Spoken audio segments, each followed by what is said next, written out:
माझे कौटुंबिक पार्श्वभूमी. आमचे घराणे सारस्वत ब्राह्मण समाजातील कबीर या आडनावाचे. आमचे पूर्वज हे मूळ रत्नागिरी जिल्ह्यातील रहिवासी आहेत. विशेष म्हणजे माझे पूर्वज तसेच डॉक्टर आंबेडकरांचे पूर्वजही रत्नागिरी जिल्ह्यातीलच मूळ रहिवासी असावेत हा एक विलक्षण असा योगायोगच आहे. माझे आई वडील दोघेही रत्नागिरी जिल्ह्याच्या राजापूर तालुक्यातील राहणारे होते. माझ्या वडिलांचे गाव राजापूर तालुक्यातील डोरलं म्हणून होते.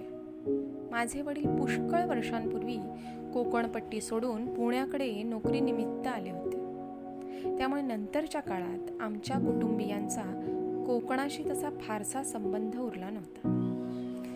माझे वडील त्यावेळच्या मुंबई प्रांताच्या आरोग्य खात्यातील औषधी विभागात अधीक्षक या हुद्द्यावर पुण्यास नोकरीस होते. माझ्या वडिलांचे नाव कृष्णराव विनायकराव कबीर व आईचे नाव जानकीबाई असे होते.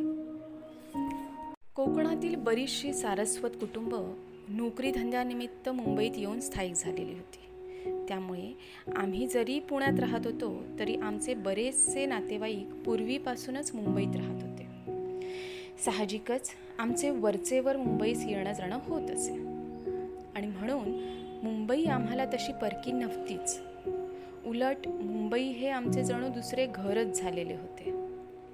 पुण्यात किंवा कोकणात आमचे विशेष जिव्हाळ्याचे असे कोणीही नातलग नव्हते. आमचे बहुतांश नातेवाईक मुंबईतच स्थायिक झालेले असल्याने आमच्या आजारपणात किंवा माझ्या आईच्या बाळंतपणात माझ्या वडिलांना मुंबई अधिक सोयीची पडत असे. माझ्या आईची सर्वच बाळंतपणे मुंबईत झाली होती. अर्थात माझाही जन्म मुंबईतच झाला. माझ्या आई वडिलांनी माझे नाव शारदा असे ठेवले. माझे वडील पुण्यात नोकरीस असल्याने साहजिकच माझे बालपण पुण्यात गेले. अर्थातच माझे शालेय जीवन विद्येचे माहेरघर समजल्या जाणाऱ्या पुण्यातच सुरू झाले. त्यावेळी आम्ही पुण्याच्या रास्तापेठेत राहत होतो. प्राथमिक शिक्षण पूर्ण केल्यावर माध्यमिक शिक्षणासाठी सुप्रसिद्ध हुजूरबाग विद्यालयात वडिलांनी मला दाखल केले. याच हुजूरबाग विद्यालयातून मॅट्रिकची परीक्षा म्हणजे SSC प्रथम श्रेणीत मी उत्तीर्ण झाले. नंतर मला माझ्या वडिलांनी परशुराम भाऊ महाविद्यालयात विज्ञान शाखेच्या पहिल्या वर्षासाठी प्रवेश घेऊन दिला. तिथे विज्ञान शाखेचे पहिले वर्ष प्रथम क्रमांकाने उत्तीर्ण झाल्यावर इंटर सायन्ससाठी माझे नाव फर्ग्युसन महाविद्यालयात दाखल केले. या दरम्यान माझ्या वडिलांनी रास्तापेठेतून सोमवार पेठेत बिऱ्हाड हलविलं होतं. इंटर सायन्स हे वर्ष पुढील अभ्यासक्रमाच्या दृष्टीने अत्यंत महत्त्वाचं आणि तितकंच कठीण असं मानलं जातं. अशा या महत्त्वाच्या वर्षांच्या अभ्यासासाठी मला भरपूर वेळ मिळावा व माझ्या अभ्यासात कोणत्याही प्रकारचा व्यत्यय येऊ नये या हेतूने माझ्या वडिलांनी मला त्या महाविद्यालयाच्या मुलींसाठी असलेल्या वसतिगृहात दाखल केले. फर्ग्युसन महाविद्यालयाच्या त्या वसतिगृहात मेट्रन श्रीमती कीर्तने म्हणून होत्या. या कीर्तनेबाई विधवा होत्या. नंतरच्या काळात या कीर्तनेबाईंचा विवाह प्रख्यात समाजवादी नेते व थोर विचारवंत नानासाहेब गोरे यांच्याशी झाला. हा विधवा विवाह असल्याने त्या काळी फार कुतूहलाचा विषय होता. लग्नाआधी नानासाहेब गोरे मोटरसायकलवरून आमच्या मेट्रनबाईंना भेटायला येत व मोटरसायकलवरच ते दोघे फिरायलाही जात असत. वसतिगृहातील आम्हा मुलींना तो एक गमतीचा आणि कुतूहलाचा विषय वाटत असे. मी उपजतच अतिशय हुशार व बुद्धिमान होते. वसतिगृहात राहिल्याने अभ्यासासाठी मला मुबलक वेळ मिळत असे आणि वेळेचा जराही अपव्यय न करता मी रात्रंदिवस झटून अभ्यास करीत होते. त्यांची अपेक्षित परिणती म्हणजे त्या वर्षी इंटर सायन्सच्या परीक्षेत फर्ग्युसन महाविद्यालयातून मी सर्वप्रथम आले. इंटर सायन्स झाल्यावर पुढे मी BSc व्हावे की मेडिकलला जावे याबद्दल आमच्या घरात विचार विनिमय सुरू होता. ग्रँट मेडिकलला प्रवेश. मला लिहिताना अतिशय अभिमान वाटतो की आम्ही सर्वच भावंडे अत्यंत आज्ञाधारक होतो. आम्हा सर्व भावंडांचा असा रिवाज होता की आई वडील जे काही सांगतील त्याप्रमाणेच वागायचे. आई वडिलांच्या इच्छेला कधीही नकार द्यायचा नाही. मी डॉक्टर व्हावे अशी माझ्या वडिलांनी इच्छा प्रकट करताच त्यांना मी आनंदाने त्वरित होकार दिला. त्यानुसार त्यांनी मला मुंबईच्या ग्रँट मेडिकल कॉलेजात दाखल केले. माझे आई वडील पुण्यास राहत असल्यामुळे साहजिकच मला ग्रँट मेडिकल कॉलेजच्या मुलींच्या वसतिगृहात लगेचच त्वरेने प्रवेश घ्यावा लागला. मी वैद्यकीय शिक्षण घेत असतानाच मध्यंतरीच्या काळात माझे वडील सेवानिवृत्त झाले व त्यांनी आपले बिऱ्हाड पुण्याहून दादरच्या पश्चिम भागातील म्हणजेच सध्याचा राव बहादूर CK बोले मार्ग मातृछाया या इमारतीत थाटून ते मुंबईत कायमचे स्थायिक झाले. माझे आई वडील जरी मुंबईत राहत असले तरी त्यांनी मला वसतिगृहातच राहण्यास सांगितले. त्याचे कारण असे की मेडिकलचा अभ्यास करण्यास मला भरपूर वेळ व पूर्ण एकांत मिळावा. अर्थात ते मला अगदी नियमितपणे भेटावयास येत असत. तसेच येताना न चुकता माझ्यासाठी खास तयार केलेले खाद्यपदार्थ घेऊन येत असत. माझ्या अभ्यासात कसलीही अडचण येऊ नये तसेच मला कशाचीही उणीव भासू नये याकडे माझ्या वडिलांचे अगदी बारीक लक्ष असे. ते माझी जीवापाड काळजी घेत असत. आपण डॉक्टर होऊन आपल्या वडिलांची इच्छा पूर्ण करायचीच या एकमेव ध्येयाने प्रेरित होऊन मी झटून अभ्यास करीत होते. कॉलेजची लेक्चर्स व प्रॅक्टिकल्स केल्यावर जो काही वेळ मिळत होता त्यातील एक क्षणही व्यर्थ वाया न घालविता मी अभ्यासाला पूर्णपणे वाहून घेतले होते. घरच्या लोकांची आठवण आली म्हणजे जेव्हा केव्हा सवड लाभली की मी दादरला घरी जाऊन सर्वांच्या भेटीगाठी घेऊन परत येत असे.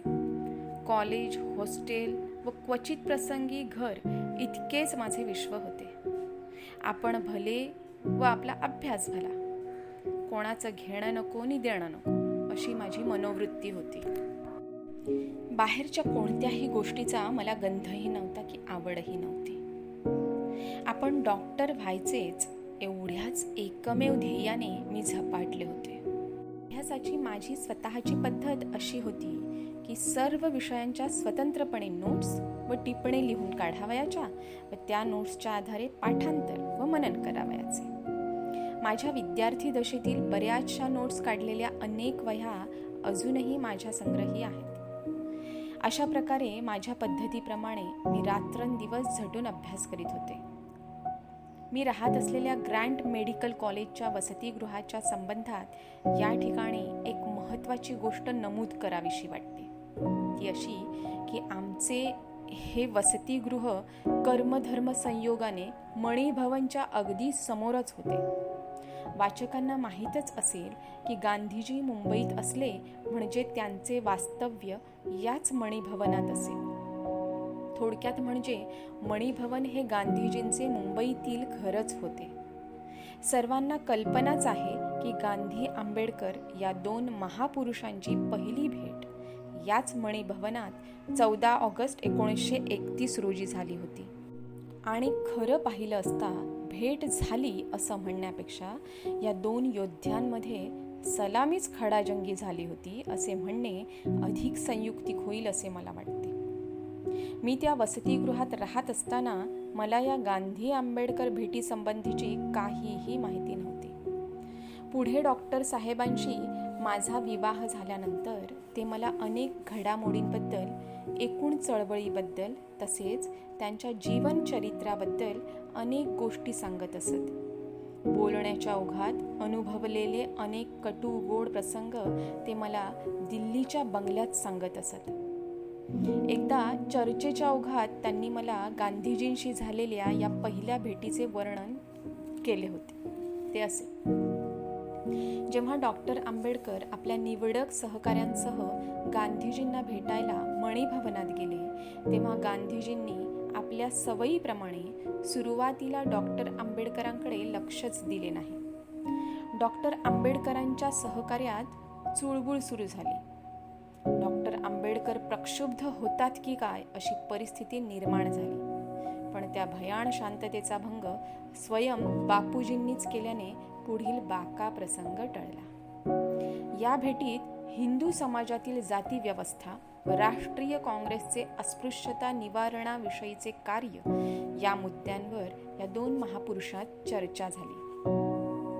डॉक्टर आंबेडकरांनी आपले म्हणणे अत्यंत मुद्देसूद व सप्रमाण मांडले. परंतु गांधीजींनी आयुष्यभर चातुर्वर्ण्याचाच पुरस्कार केला. त्यामुळे या चर्चेच्या दरम्यान चातुर्वर्णावरून जबरदस्त चकमक उडाली. चर्चेच्या ओघात डॉक्टर आंबेडकरांना कमी लेखण्याच्या उद्देशाने गांधीजी म्हणाले, डॉक्टर, तुमचा जन्मही झाला नसेल तेव्हापासून अस्पृश्यतेच्या प्रश्नाचा मी विचार करीत आलो आहे. काँग्रेसच्या कार्यक्रमात हा अस्पृश्यता निवारणाचा प्रश्न मीच मोठ्या सायासाने गोवला आहे. हिंदू मुसलमानांच्या प्रश्नापेक्षाही अस्पृश्यता निवारणाचा प्रश्न मी अधिक जिव्हाळ्याचा आणि महत्त्वाचा मानतो आणि म्हणूनच आता पावे तो 20 लाख रुपये खर्च केलेले आहेत. यावर डॉक्टर आंबेडकर ताडकन उत्तरले, माझा जन्मही झाला नव्हता तेव्हापासून आपण हे कार्य करीत आहात हे खरे आहे. आमच्यापैकीही वडील व वृद्ध माणसे असाच वडिलकीचा मुद्दा मांडतात. आपण माझ्यापेक्षा वयाने मोठे आहात ही वस्तुस्थिती मी कशी नाकारू? आपल्या आग्रहामुळेच काँग्रेसने अस्पृश्यता निवारणाच्या कार्यक्रमाला मान्यता दिली ही गोष्टही खरी आहे. पण केवळ औपचारिक मान्यता देण्यापलीकडे विशेष काहीही केले नाही. काँग्रेसने 20 लाख रुपये अस्पृश्यांसाठी खर्च केले असे आपण सांगता म्हणूनच मी मान्य करतो. पण मी आपणास असे निक्षून सांगू इच्छितो की तुमचे हे सारे पैसे पाण्यात गेले. एवढी मोठी रक्कम जर माझ्यासारख्याच्या हाती आली असती तर तिचा जिव्हाळ्याने व योग्य रीतीने विनियोग करून अस्पृश्यांच्या प्रगतीला मी केवढी तरी मोठी चालना देऊन दाखवली असती. याच मुलाखतीत डॉक्टर आंबेडकरांनी गांधीजींना समक्ष ठणकावले की मिस्टर गांधी, आम्ही स्वावलंबनाची व आत्मविश्वासाची कास धरून आमचा मार्ग चोखाळू. आपल्यासारख्या महात्म्यावरही आमचा विश्वास नाही व म्हणूनच आम्ही आपणावर विसंबून राहणार नाही. आजपर्यंतच्या इतिहासाचा पुरावा असा आहे की महात्मे धावत्या आभासासारखे असतात. त्यांच्या धामधुमीमुळे धुरळा मात्र फार उडतो, पण ते समाजाची पातळी उंचावू शकत नाहीत. अशा प्रकारे गांधीजींच्या महात्मेपणालाच हात घालून त्यांचा बुरखा फाडण्यासही डॉक्टर आंबेडकरांनी कमी केली नाही. या ऐतिहासिक गांधी आंबेडकर यांच्या पहिल्या भेटीची मणिभवन साक्ष देत आहे. यात मजेची गोष्ट अशी आहे की गांधीजी डॉक्टर आंबेडकरांना ब्राह्मण समजत असत. त्यांनी आपली सोयीस्कर अशी समजूत करून घेतलेली होती की डॉक्टर आंबेडकर हा उच्च विद्याविभूषित ब्राह्मण तरुण अस्पृश्यांच्या न्याय्य हक्कांसाठी झटतो आहे. मला असे वाटते की गांधीजींचा असा सोयीस्कर गैरसमज असावा की एवढा बुद्धिमान केवळ ब्राह्मणच असू शकतो. तसेच एवढ्या अत्युच्च पदव्या केवळ ब्राह्मणच प्राप्त करून घेऊ शकतो, अन्य कोणीही नाही. भारतीय राजकारणात सर्वेसर्वा असलेले गांधीजी, पण त्यांची माणसांची पारख करण्याची कुवत काय होती ते यावरून दिसून येईल. हा सगळा इतिहास अर्थातच डॉक्टर साहेबांकडून मला आमच्या विवाहानंतर त्यांच्याच तोंडून ऐकावयास मिळाला. विद्यार्थी दशेत त्या वसतिगृहात राहत असताना या मणिभवनाची मला कल्पना नव्हती.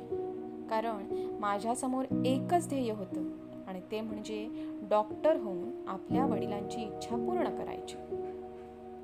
आपण भले व आपला अभ्यास भला ही माझी वृत्ती होती. अभ्यासापलीकडे मला जगाचा गंधही नव्हता असे म्हटले तरी अतिशयोक्ती होणार नाही. MBBS व्हायचेच या ध्येयाने झपाटल्याने मी रात्रंदिवस झटून अभ्यास करीत असे. वर्गातील एक हुशार विद्यार्थिनी असा माझा प्राथमिक शाळेपासूनचा लौकिक मी ग्रँट मेडिकल कॉलेजातही टिकवला होता. ग्रँट मेडिकल कॉलेजला प्रवेश घेतल्यावर मी झपाटून अभ्यासाला लागले. प्रत्येक वर्षी उच्च श्रेणीने उत्तीर्ण होत होत 1937 साली मी MBBSची शेवटची परीक्षा उत्तीर्ण झाले. माझ्या वडिलांची इच्छा सफल केल्याबद्दल मला अपार धन्यता वाटत होती. आमच्या कुटुंबियांना तसेच इतर नातेवाईकांना फार आनंद झाला. त्या काळात स्त्रीने डॉक्टर होणे ही गोष्टच मुळी फार क्रांतिकारक वाटत असे. त्यामुळे माझे डॉक्टर होणे हा एक कौतुकाचा व अभिमानाचा विषय झाला होता. मी MBBS झाल्याने मेडिकल काउन्सिलला माझे नाव रेजिस्टर्ड झाले. माझा रजिस्ट्रेशन नंबर 2845 असा आहे. त्यावेळचा मेडिकल काउन्सिलच्या पत्रव्यवहाराचा माझा पत्ता मी मुद्दाम वाचकांसाठी देत आहे, जेणेकरून माझा रजिस्ट्रेशन नंबर व आमच्या राहत्या घराचाही पत्ता स्पष्ट होईल. माझा पत्ता 2845 डॉक्टर कुमारी शारदा कृष्णा कबीर, MBBS, 59 पोर्तुगीज चर्च रोड, दादर, बॉम्बे 14. नंतरच्या काळात पोर्तुगीज चर्च रोडचे नामकरण राव बहादूर CK बोले मार्ग असे झाले, हे आपल्या लक्षात येईलच. मी एकदाची MBBSची पदवी प्राप्त केली. आता पुढे मी स्वतंत्रपणे वैद्यकीय व्यवसाय करावा की सरकारी इस्पितळात डॉक्टरची नोकरी धरावी याबाबत आमच्या घरात विचारविनिमय सुरू झाला. शेवटी सर्वानुमते असे ठरले की मी नोकरीच्या किंवा प्रॅक्टिसच्या फंदात न पडता वैद्यकशास्त्राचा पदव्युत्तर अभ्यासक्रम करावा. खास करून माझ्या वडिलांना असं वाटत होतं की मी MD मास्टर ऑफ मेडिसिन व्हावं, आणि म्हणूनच मी MDच्या अभ्यासक्रमासाठी माझे नाव नोंदले व पुढील अभ्यासक्रम सुरू केला. मी डॉक्टर व्हावे ही माझ्या वडिलांची इच्छा माझ्याच्याने पूर्ण झाल्याने मला फार मोठे समाधान व धन्यता वाटत होती. तसेच माझ्या अंगात एक प्रकारचा उत्साह संचारला होता. एक प्रकारच्या जिद्दीनेच मी प्रवेश घेतला होता. माझे आजारपण. MDला प्रवेश घेतल्यावर मी नव्या जोमाने आणि उत्साहाने माझ्या अभ्यासक्रमात गढून गेले होते. मी आधीच उल्लेख केला आहे की एक अत्यंत हुशार विद्यार्थिनी होते मी. माझी स्वतःची अशी अभ्यासाची पद्धत होती. त्याप्रमाणे MDचाही अभ्यास अत्यंत चिकाटीने व जिद्दीने मी पूर्ण केला होता. त्या परीक्षेचे लेखी पेपर्सही मी चांगल्या प्रकारे लिहिले होते. लेखी परीक्षा व प्रॅक्टिकल्स यात थोडासा म्हणजे काही दिवसांचा अवधी होता. दुर्दैवाने नेमक्या प्रॅक्टिकल्सच्या परीक्षेच्या वेळीच मी गंभीररित्या आजारी पडल्याने मला कित्येक दिवस अंथरुणाला खिळून राहावे लागले. त्यामुळे प्रॅक्टिकल्सच्या परीक्षेला मी काही बसू शकले नाही व माझी MDची परीक्षा अर्धवट तशीच राहून गेली. मी आधीच आजारी होते, तशात कष्टाने परीक्षेची तयारी करूनही मला परीक्षेला बसता आले नाही. या गोष्टीची मनाला बोचणी लागल्याने माझा आजार आणखीच वाढला आणि मला कित्येक महिने अंथरुणाला खिळून राहावे लागले. माझी शरीर प्रकृती कमालीची खालावली व त्यामुळे मला अतिशय अशक्तपणा आला होता. माझ्यावर उपचार करणाऱ्या डॉक्टरांनी मला पूर्ण विश्रांतीचा सल्ला दिला. आजारपणाने व मानसिक बोचणीने माझी प्रकृती इतकी खालावली होती की औषधोपचार करून व पूर्ण विश्रांती घेऊनही मी पूर्णपणे सुधारू शकले नाही. माझ्या शरीर प्रकृतीची घडी एकदाची जी विस्कटली ती काही पूर्णपणे पूर्वपदावर येऊच शकली नाही. आजारपणातून उठल्यावरही प्रकृतीच्या अधूनमधून तक्रारी सुरूच होत्या. त्याचा परिणाम असा झाला की माझी प्रबळ इच्छा असूनही मला MDचा अभ्यासक्रम काही पुढे करता आला नाही. टायफॉइड, डिहायड्रेशन, बॉईल्स असे एकातून दुसरे दुखणे उद्भवतच राहिले व माझे शारीरिक तसेच मानसिक स्वास्थ्य पार बिघडून गेले. आजारपणाचा फायदा. कित्येक महिने घरात पडून राहिल्याने मी अतिशय कंटाळून गेले होते. घरात निव्वळ पडून राहण्याचा कंटाळा येत असे. वेळ जा म्हणता जात नसे. वेळ घालवण्यासाठी मी वाचनाचा धडाका सुरू केला. जे हाताला लागेल ते वाचत राहायचे असाच नित्यक्रम मी सुरू केला. सुरुवातीला जे मिळेल ते वाचायचे असाच क्रम होता. त्यात कसलीही आवड किंवा वाचनाचे विशिष्ट असे क्षेत्र नव्हते. पुढे पुढे माझ्या वाचनाला दिशा व शिस्त प्राप्त झाली. कथा कादंबऱ्या न वाचता मी वैचारिक लिखाण वाचू लागले. आपोआपच माझा ओढा वैचारिक, धार्मिक, राजकीय व चरित्रात्मक ग्रंथाकडे लागला. सर्व धर्मांचा मी उपलब्ध साहित्यातून अभ्यास केल्यामुळे आपोआपच माझी तुलनात्मक मते तयार होऊ लागली. बुद्धाचे तत्वज्ञान मला त्यावेळीच पटू लागले आणि म्हणूनच बौद्ध धम्मावर जे काही मिळेल ते मी अधाशासारखे वाचू लागले. बुद्धाचा पगडा त्यावेळेपासूनच माझ्या मनावर बसलेला होता. काही लोकांचा असा समज असू शकतो की डॉक्टर आंबेडकरांच्या सहवासात आल्यानंतरच बुद्ध धम्माबद्दल मला आकर्षण निर्माण झाले असावे. पण हे पूर्णतः सत्य नाही. एवढे मात्र निश्चित की डॉक्टर आंबेडकरांच्या सहवासाने माझ्या ज्ञानात प्रचंड भर पडली. बुद्धाच्या तत्वज्ञानाबद्दल माझी निश्चित अशी मते तयार झाली. इतकेच नव्हे तर डॉक्टर साहेबांच्या मुळेच मी जाहीररित्या धम्मदीक्षा घेऊ शकले. केवळ डॉक्टर साहेबांमुळेच माझ्या मनात वसत असलेल्या बुद्धाच्या ओढीला गती मिळाली. बुद्धाचे तत्वज्ञान अधिक प्रभावी माझ्या मनावर ठसले व त्यांच्यासारख्या महान विभूती समवेत मला धम्मदीक्षा घेता आली. बुद्धाच्या तत्वज्ञानाबद्दल माझ्या मनातील सुप्त ओढीला प्रत्यक्ष कृतीची जोड केवळ डॉक्टर साहेबांमुळेच मिळाली हे मी कृतज्ञपणे नमूद करते. या ठिकाणी आणखी एका गोष्टीचा गौप्यस्फोट करावासा वाटतो. ती अशी की डॉक्टर साहेबांच्या अगदी जवळच्या स्नेहांव्यतिरिक्त कोणालाही माहीत नाही. 1951 साली रंगूनच्या विश्व बौद्ध परिषदेला जाण्यापूर्वीच दिल्लीला मी व डॉक्टर साहेबांनी बौद्ध धम्माची दीक्षा घेतली होती. 1948 साली आमचे सहजीवन सुरू झाले. अगदी सुरुवातीपासूनच आमचे बौद्ध धर्मकार्य संयुक्तरित्या सुरू झाले होते.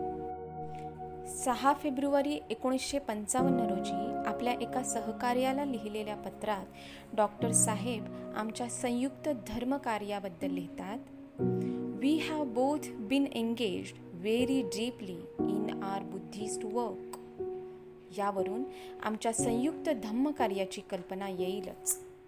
असो, या सर्व समग्र घटनांचा इतिहास योग्य त्या ठिकाणी कालक्रमानुसार सविस्तरपणे येईलच. या ठिकाणी थोडक्यात एवढेच सांगावयाचे आहे की साहेबांच्या जीवनात माझा प्रवेश होण्यापूर्वी बुद्धाच्या तत्वज्ञानाचा माझ्या मनावर प्रभाव असला तरीही मी सर्वार्थाने बुद्धमय होण्याचे श्रेय केवळ डॉक्टर साहेबांनाच आहे हे नम्रपणे व कृतज्ञपणे नमूद केले पाहिजे. मी आजारी पडल्याने जरी MDच्या पदवीला विन्मुख झाले तरी बुद्धाच्या तत्वज्ञानाने मला एक वेगळी दिशा दाखवून दिली व पुढील आयुष्यात डॉक्टर आंबेडकरांनी जी धम्मक्रांती केली त्यासाठी माझ्या मनाची मशागत करून पार्श्वभूमी तयार करून दिली. माझ्या आजारपणाचा अशा प्रकारे अनपेक्षित फायदाच झाला. डॉक्टर मालवणकरांकडे प्रॅक्टिस. घरी राहून मी जरी वाचनाचा धडाका लावला होता तरी वाचून वाचून किती वाचणार? वाचनाचाही कंटाळा येणारच. वेळ जा म्हणता जात नसे. मी माझ्या वडिलांना सांगितलं की कुठल्या तरी क्लिनिकमध्ये मला पार्ट टाईम प्रॅक्टिस करता येईल तर बरे होईल. निव्वळ पडून राहण्यापेक्षा वैद्यकीय अनुभवही येईल आणि वेळही जात राहील. मुंबईतील ह्युणेस रोडवर डॉक्टर माधवराव मालवणकर MD यांची कन्सल्टिंग रूम होती. डॉक्टर मालवणकर बरेच श्रेष्ठ व अत्यंत अनुभवी कन्सल्टंट होते. फिजिओथेरपी ही त्यांची विशेष हातखंडा असलेली उपचार पद्धती होती. मुंबईतील एक निष्णात फिजिओथेरपिस्ट, नामवंत वैद्यकीय सल्लागार व एक तज्ज्ञ डॉक्टर अशी डॉक्टर मालवणकरांची ख्याती होती. डॉक्टर मालवणकरांशी आमचे कौटुंबिक जिव्हाळ्याचे संबंध होते. विशेष म्हणजे फिजिओथेरपी हा माझा आवडीचा विषय होता आणि आणि फिजिओथेरपीच्या सर्व उपचार पद्धती डॉक्टर मालवणकरांच्या कन्सल्टिंग रूमवर उपलब्ध होत्या. त्यामुळे डॉक्टर मालवणकरांच्याकडे प्रॅक्टिस करण्याचे आम्ही ठरवले. तिथे एक ज्युनियर डॉक्टर म्हणून मी काम करू लागले. डॉक्टर मालवणकरांचे नैपुण्य व त्यांची प्रसिद्धी आम्हाला ऐकून माहीत होती. पण जेव्हा मी त्यांच्याकडे ग्रुपमध्ये ज्युनियर डॉक्टर म्हणून काम पाहू लागले तेव्हा मला जाणवलं की मालवणकर खरोखरीच फार मोठे धन्वंतरी आहेत. त्या काळातील अनेक नामवंत व्यक्ती, राजघराण्यातील संस्थानिक तसेच राजकारणातील, समाजकारणातील अनेक व्यक्ती वैद्यकीय सल्ला घेण्यासाठी त्यांच्या कन्सल्टिंग रूमवर येत असत. थोडक्यात म्हणजे समाजाच्या सर्व क्षेत्रातील नामवंत व थोर व्यक्तींचे ते वैद्यकीय सल्लागार होते. कोणताही आजार शस्त्रक्रिया न करता केवळ फिजिओथेरपीच्या उपचारांनी बरा करण्यात त्यांचा हातखंडा होता. अशा निष्णात डॉक्टरांच्या सोबत काम केल्याने बरेच शिकता येते. ते वयाने व अनुभवाने आम्हाला ज्येष्ठ असल्याने गुरुस्थानी होते. मला पत्र लिहिताना डॉक्टर आंबेडकर देखील त्यांचा उल्लेख गुरुजी असाच करीत असत. त्यांच्याकडे काम करताना वैद्यकशास्त्रातील बऱ्याच गोष्टींचा आम्हाला अनुभव आला. आधीपासूनच मला फिजिओथेरपीची फार आवड असल्याने त्यांच्याकडे मला या शास्त्रातील उपचार पद्धतींचा प्रत्यक्ष अनुभवाने अभ्यास करता आला. मी स्वतःला कामात गुंतवून घेतल्याने आजारपणाने जी मरगळ आली होती ती दूर झाली व वेळही जाऊ लागला होता. माझी गुजरातमधील नोकरी दरम्यान गुजरातमधील एका मोठ्या इस्पितळात माझी मुख्य वैद्यकीय अधिकारी म्हणजेच चीफ मेडिकल ऑफिसर म्हणून नेमणूक केल्याचे मला पत्र मिळाले.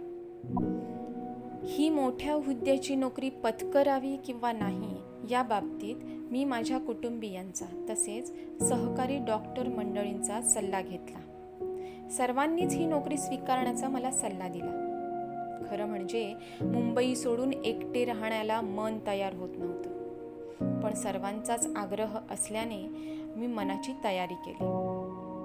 नोकरी स्वीकारल्याचे व लवकरच रुजू होत असल्याचे संमतीदर्शक पत्र मी पाठवून दिले. आवश्यक त्या सामानाची बांधाबांध करून मी जाण्याची तयारी केली व माझ्या वडिलांसमवेत ठरल्याप्रमाणे मी रवाना झाले. त्या इस्पितळात माझी सर्व काही नीट व्यवस्था लावून माझे वडील मुंबईला परत आले. मी माझ्या ड्युटीवर रुजू झाले. मला तिथे अगदी एकाकी वाटत होते. अनोळखी मुलूक, अनोळखी माणसे, त्यामुळे भांबावल्यासारखे वाटे. पण थोड्याच दिवसात मी तेथील वातावरणाशी व माझ्या जबाबदारीशी एकरूप झाले. कामाच्या रगाड्यात वेळ कसा निघून जायचा ते कळतच नसे. सुमारे 200 खाटा असलेल्या त्या झनाना इस्पितळात मी मुख्य वैद्यकीय अधिकारी होते. तसेच जनरल हॉस्पिटलच्या फिजिओथेरपी विभागाचीही मी प्रमुख होते. डॉक्टर मालवणकरांकडे फिजिओथेरपी शास्त्रातील अनुभव असल्यानेच माझ्याकडे फिजिओथेरपी विभागाची संपूर्ण सूत्रे देण्यात आली होती. डॉक्टर मालवणकरांकडील प्रॅक्टिसचा मला असा उपयोग झाला. माझ्या कामामुळे व तत्परतेमुळे एक सक्षम व निष्णात डॉक्टर म्हणून मी लवकरच चांगलाच लौकिक व लोकप्रियता संपादन केली. माझी नेमणूक प्रथम श्रेणीच्या हुद्द्यावर असल्याने साहजिकच मला सर्व प्रकारच्या सोयी सवलती व सुविधा उपलब्ध होत्या. गाडी, बंगला, नोकर चाकर, ड्रायव्हर वगैरे सर्व काही उपलब्ध होतं. माझ्या कामाशी मी एकरूप होऊन गेले होते. व्याधीग्रस्त लोकांवर उपचार करून बरे करण्यात एक प्रकारचा मनस्वी आनंद वाटत असे. नोकरीबरोबरच आपोआप समाजसेवा केल्याचेही सुख मिळत होते. अशा प्रकारे माझा दिनक्रम चालला होता आणि अधूनमधून माझे वडील मला भेटायलाही येत असत. 1-2 दिवस राहून परत जात असत. काही दिवस सर्व काही ठीक चालले होते. नंतर मात्र माझ्या प्रकृतीच्या तक्रारी सुरू झाल्या. 2 दिवस चांगले तर 4 दिवस वाईट असे होऊ लागले. मी प्रमुख वैद्यकीय अधिकारी असल्याने साहजिकच इस्पितळाची बहुतांश जबाबदारी माझ्याच शिरावर होती. त्यामुळे कामाचा असह्य ताण पडत असे. कामाच्या ताणाने मी शिणून जात असे. तशात प्रकृती साथ देत नव्हती. त्यामुळे आधीच तोळामासा असलेली माझी प्रकृती असह्य ताणाने दिवसेंदिवस खालावू लागली. तशात माझी देखभाल करायला किंवा काळजी घ्यायला जवळ कोणीही नव्हते. माझे वडील काही दिवस येऊन राहिले. माझ्या प्रकृतीत काही फरक पडत नव्हता. तेथील हवामानही मला मानवेनासे झाले. त्यामुळे राजीनामा देण्याचा निर्णय घ्यावा लागला. शेवटी नोकरीचा राजीनामा देऊन मी माझ्या वडिलांसह मुंबईला परत आले. या सर्व घडामोडी घडत असताना माझ्या कुटुंबातील घडामोडींचाही परामर्श घेणे आवश्यक आहे. मी वैद्यकीय अभ्यासक्रम करीत असतानाच माझी आई कालवश झाली होती. त्यामुळे घराची तसेच आमच्या संगोपनाची संपूर्ण जबाबदारी वडिलांवर पडली होती. आमच्या वडिलांनी प्रतिकूल परिस्थितीत आपली जबाबदारी सांभाळून आम्हा भावंडांचे उत्तम प्रकारे संगोपन केले. इतकेच नव्हे तर आम्हाला आईची उणीव कधीही भासू दिली नाही. आम्ही 5 बहीण व 3 भाऊ, एकूण अशी 8 भावंडे होतो. सर्वात मोठी बहीण इंदिरा, 2 नंबरचा भाऊ मुरलीधर, 3ऱ्या नंबरची मी शारदा, 4था भाऊ भालचंद्र, 5वी बहीण सुधा, 6वी कमल, 7वी विजया व सर्वात धाकटा भाऊ वसंत. अशा आम्हा 8 भावंडांपैकी आज मितीस माझा एक मोठा भाऊ, माझ्याहून मोठी बहीण, ती सुद्धा MBBS होती. तसेच माझ्या मागचा एक भाऊ भालचंद्र आज हयात नाहीत. आम्हा 8 भावंडांपैकी 6 जणांचे अर्थात माझ्यासहित आंतरजातीय विवाह झालेले आहेत. हे लिहिताना मला निश्चितच अभिमान वाटतो. आमच्या घरात इतके आंतरजातीय विवाह घडून आल्याचे कारण असे आहे की आमचे कुटुंब सारस्वत ब्राह्मण समाजातील असूनही त्या काळची जातीभेदाभेद मानणारी सामाजिक परिस्थिती पाहता निश्चितपणे अत्यंत पुरोगामी होते असे दिसून येईल.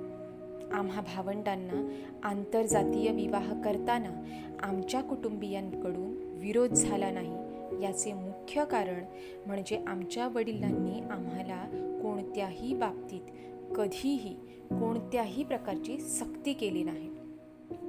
अर्थात आम्ही सर्व भावंडे सुशिक्षित होतो. तसेच पुरोगामी विचारसरणीचे होतो. वडिलांना कमीपणा येईल किंवा त्यांच्या तत्वांना पटणार नाही अशी कुठलीही गोष्ट आम्ही कधीही केली नाही. आमच्या वडिलांचा आमच्यावर जो आत्मविश्वास होता त्याला आम्ही कधीच चुकूनही धक्का पोहोचू दिला नाही. आजच्या घडीला या सर्व गोष्टींचा विचार करता तसेच सामाजिक सुधारणेच्या दृष्टीने तो अत्यंत प्रतिकूल काळ लक्षात घेता आमचे कुटुंब तसल्या काळातही किती पुरोगामी होते याची चांगलीच प्रचिती येईल. गुजरातमधील नोकरी सोडून परत आल्यावर प्रकृती ठीक नसल्याने परत नोकरी करण्याचा प्रश्नच नव्हता किंवा इच्छाही नव्हती. काही दिवस औषधोपचार व विश्रांती घेतल्यावर घरात निव्वळ बसून राहण्याचाही मला वीट येऊ लागला. त्यामुळे परत डॉक्टर मालवणकरांकडे ज्युनियर डॉक्टर म्हणून मी कामाला सुरुवात केली. माझा मुंबईचा दिनक्रम अशा प्रकारे सुरू झाला. मी आजारी पडून अधिकांश काळ अंथरुणावर पडून राहिल्याने केसांचा गुंता होत असे. तसेच लांब लचक केस विंचरण्याचाही कंटाळा येत असे. म्हणून त्यावेळी मी केस कापून घेतले होते. थोडक्यात म्हणजे बॉब कट केला होता. डॉक्टर आंबेडकरांशी माझी भेट होण्यापूर्वीची एकूण परिस्थिती अशी होती. याच दरम्यान डॉक्टर आंबेडकरांची व माझी पहिली भेट झाली. पुढील भागात पाहू डॉक्टर आंबेडकरांची पहिली भेट आणि त्यांच्या प्रकृती अस्वास्थ्याबद्दलची काही माहिती.